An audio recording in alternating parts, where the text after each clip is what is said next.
शिक्षा विभाग में एक और बदलाव होता दिख रहा है। वह बदलाव अब अप्रैल माह से दिखने लगेगा। जहां स्कूलों में नामांकन कराना आसान हुआ करता था, बच्चे को लेकर जाइए और आपका विद्यालय में नामांकन हो जाता था, लेकिन अब शिक्षा विभाग ने एक कड़ा रूल बना दिया है और आपको कुछ कागजात भी लेकर जाना होगा।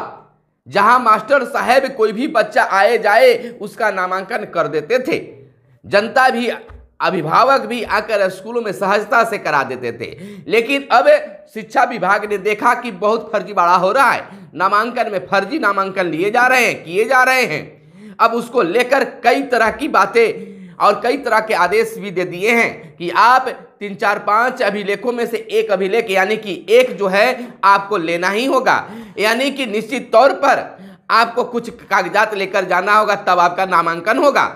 सरकारी स्कूलों में फर्जी नामांकन लेने वालों की और कराने वालों की अब खैर नहीं होगी। शिक्षा विभाग का जिला शिक्षा पदाधिकारियों को खास निर्देश और हेडमास्टर साहब को भी खास निर्देश दिया गया है।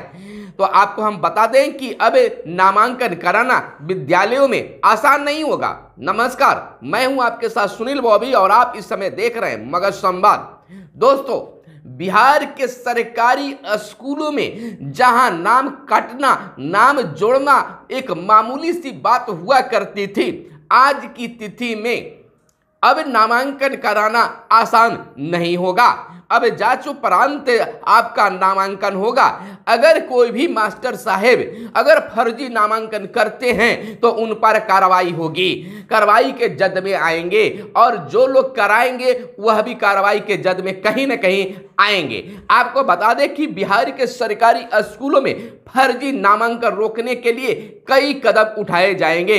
इससे फर्जी नामांकन लेने वालों की खैर नहीं होगी। सरकारी स्कूलों में फर्जी नामांकन पर नकेल को शिक्षा विभाग के माध्यमिक शिक्षा कन्हैया प्रसाद निदेशक जो हैं कन्हैया प्रसाद श्रीवास्तव द्वारा राज्य के सभी जिलों के जिला शिक्षा पदाधिकारियों को बीते दिन कड़े निर्देश जारी कर दिए हैं। इसमें दिए गए दिशा निर्देश का अनुपालन करते हुए अकादमिक सत्र 2024-25 में फर्जी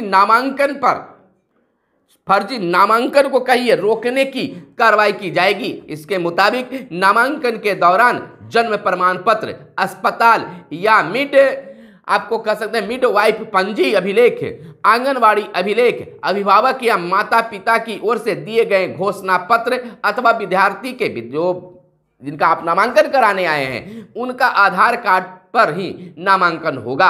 अगर यह कागजात आपके पास नहीं है तो नामांकन नहीं कराना है और नहीं होगा, और जो करेंगे ही तो वो फंसेंगे। आपको बता दें कि अकादमिक सत्र 2024-25 जो हैं कि कक्षाएं 1 अप्रैल से शुरू होने जा रही है। नए सत्र की शुरुआत अप्रैल महीने से होती है और होने भी जा रही है। आपको बता दें कि जिला शिक्षा पदाधिकारियों को दिए गए निर्देश में माध्यमिक शिक्षा निदेशक कन्हैया प्रसाद श्रीवास्तव ने कहा है कि सभी छात्रों के आधार कार्ड बनवाने के प्रयास किए जाएं। इसके लिए उन्हें प्रोत्साहित किया जाएगा, यानी कि आधार कार्ड बनवाने की भी बातें सामने आई है कि जिनका नहीं बना है उनका भी आधार कार्ड शिक्षक बनवाने का प्रयास करें और स्कूलों में कैंप लगाएं। उच्चतर कक्षा में नामांकन के दौरान अभिभावकों को बुलाकर उनका भौतिक सत्यापन किया जाए। इस दौरान पिछली कक्षा में परीक्षा परिणाम पर भी अभिभावकों से चर्चा की जाए। इस बाबत पूर्व के विभागीय निर्देशों का अक्षरशः पालन करने के भी निर्देश दिए गए हैं ताकि फर्जी नामांकन से बचा जा सके। यानी कि हर हाल में विद्यालयों में फर्जी नामांकन पर अब रोक लग गई है। माध्यमिक शिक्षा निर्देशक द्वारा दिए गए दिशा निर्देश में इस तथ्य का भी खुलासा हुआ है कि अकादमिक सत्र 2023-24 में अनुपस्थिति की वजह से कुल 23.97 लाख विद्यार्थियों के नाम काटे गए हैं। यानी कि 24 लाख कह सकते हैं कि 23 लाख के करीब ये बातें सामने आ रही है, यानी कि लाखों विद्यार्थी के नाम काटे गए हैं। इसमें केवल 3.98 यानी कि 4 लाख विद्यार्थियों ने ही पुनः नामांकन करवाया है।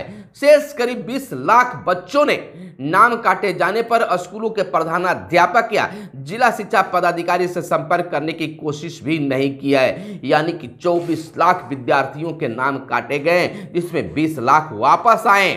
संभवतः यह सभी विद्यार्थियों या किसी अन्य निजी स्कूल में पढ़ाई कर रहे थे और इस बीच सरकारी विद्यालयों में नाम लिखाकर डीबीटी के जरिए सरकारी योजना का लाभ लेने की कोशिश में थे। यानी कि देखिए, प्राइवेट विद्यालय में पढ़ते थे और सरकारी विद्यालय से लाभ ले रहे थे, और बेचारे जो सरकारी विद्यालय में पढ़ते हैं कहीं ना कहीं उनको यह दिक्कत भी होता होगा। खैर, जो भी हो, अब फर्जी नामांकन पर पूरी की पूरी तरह की रोक लगा दी गई है। चाहे आप फर्जी नामांकन कराते हैं या फर्जी नामांकन करते हैं तो कार्रवाई की जद में आएंगे। अब शिक्षा विभाग इस पर सतर्क हो गई है। अब देखिए, दूसरी बातें आ गई है सामने कि अगर आप स्कूल टाइम में अपने बच्चे से कार्य कराते हैं तो आप पर कार्रवाई होगी। कहीं न कहीं बच्चों को आगे बढ़ाने की बातें शिक्षा विभाग सोच रही है, कार्य कर रही है। यानी कि आप हर हाल में अपने बच्चों को स्कूल तक भेजने का काम करें। अगर स्कूल में आपके बच्चे नहीं पहुंच पाते हैं तो यह भी आपके लिए खतरे की घंटी बजाती है। यानी कि बिल्कुल कह सकते हैं कि हर तरह से स्कूल में आपको फ्री में किताब दिए जा रहे हैं, निःशुल्क किताब दिए जा रहे हैं। देखिए, हर तरह की नहीं, इस बार कुछ अलग हो रहा है। किताब जहां मई जून जुलाई तक आता था, अब इसी महीने में, मार्च महीने में ही स्कूलों को किताब उपलब्ध करा दिया गया है। यानी कि 1 अप्रैल से आपके बच्चों के हाथों में किताब होगा और टीएलएम भी उपलब्ध करा दिए जा रहे हैं, निःशुल्क भोजन दिए जा रहे हैं, आपको निःशुल्क हर छात्रवृत्ति में कपड़े लत्ते दिए जा रहे हैं, यानी कि छात्रवृत्ति पोशाक की राशि भी दी जा रही है, तमाम चीजें दी जा रही है। तो कहीं ना कहीं, और विद्यालय में देखिए, सभी विद्यालयों में के पाठक ने कहा था, अपर मुख्य सचिव ने, कि 1 अप्रैल से सभी विद्यालयों में बेंच डेस्क हो जाएंगे। कोई भी बच्चा बोरा पर, दरी पर नहीं बैठेगा, सभी बेंच डेस्क उनको लिए उपलब्ध हो जाएगा।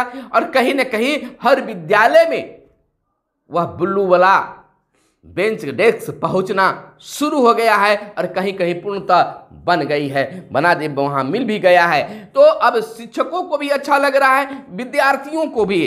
तो जहां कहीं अगर अपर मुख्य सचिव के कई ऐसे फरमान जो हैं जो गले के नीचे नहीं उतरता, लेकिन कई ऐसे उनका निर्देश और फरमान जो हैं वह बदलाव की ओर है, बदलाव किया है। तो कहीं ना कहीं के पाठक पब्लिक में हीरो तो बने हुए हैं, इसमें कोई दो मत नहीं है। यानी कि बिल्कुल आप कह सकते हैं कि जो भी हो, विद्यालय की स्थिति में काफी सुधार हुई है। यानी कि जो व्यवस्था है, बुनियादी सुविधाएं भी है, उसमें भी सुधार हो रहा है। अब देखिए, शौचालय निर्माण पर भी जोर हुआ, शौचालय बना दिया गया, लेकिन एक तरफ बन रहे हैं, दूसरे तरफ बिगड़ रहे हैं। इसका जिम्मा ना तो सरकार लिया है और इसकी दोषी जो है सरकार न है, ना ही शिक्षा विभाग है। यह जिम्मेवारी आम लोगों पर है, बच्चों पर है, शिक्षकों पर है कि शौचालय तो बना दिया, उसको हम साफ सुथरा कैसे रखेंगे। इसको करने के लिए सरकार ने बहाली भी किया कि शौचालय को साफ सफाई करवाना है, हम आपको आदमी दे रहे हैं, दिया भी। अब कहीं कहीं तोड़ दिया जा रहा है, स्कूल बंद हुआ तोड़ दिया जा रहा है, हटा दिया जा रहा है, चापाकल में जो होता है उसके ऊपर मुंडा में पत्थर डाल दिए जा रहे हैं। तो आम लोगों को भी समझना होगा कि यह सरकारी संपत्ति मेरी अपनी संपत्ति है, तब जाकर सुधार की कोई गुंजाइश हो सकती है। ज्यादा हम बातें नहीं करेंगे, लेकिन फर्जी नामांकन पर सरकार, शिक्षा विभाग की ध्यान आ गई है। अब फर्जी नामांकन आपका नहीं होगा। फिलहाल हमारे साथ बने रहिए, देखते रहिए मगध संवाद। फिर मिलते हैं अगले वीडियो में, तब तक के लिए दीजिए इजाजत। धन्यवाद।